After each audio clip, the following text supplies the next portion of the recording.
presented by Mathli Express Music।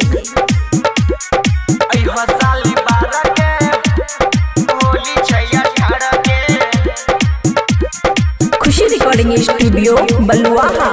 अइहा साली 12 के होली 6/18 के।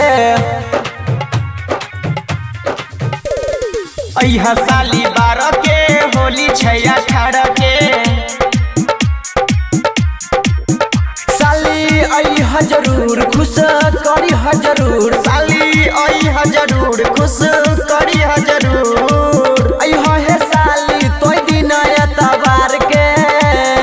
साली अइहा साली 12 के होली 6/18 के। हे साली अइहा साली 12 के होली 6/18 के।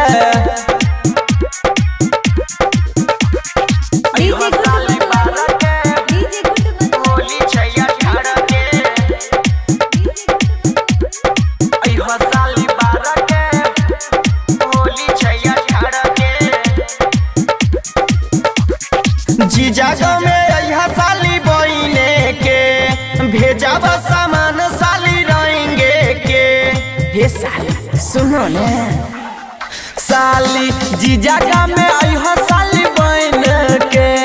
भेजा सामान तोहर रहेंगे के। रंग लगे बसाली बाल्टी में घोल के। साली अइहा साली 12 के होली 6/18 के। अइहा साली 12 के होली 6/18 के। अइहा साली 12 के होली 6/18 के। अइहा साली 12 के होली 6/18 के। करी होने साल तुमान है। रंगल जैते तोहर तय खाना है। ऐसा ललका कलर से रंगवा। करी होने साली तुमाना है। रंगल जैता साली तई खाना है। किशन सुभाष से रंगवाई हो साली सोट के। हे साली अइहा साली 12 के होली 6/18 के।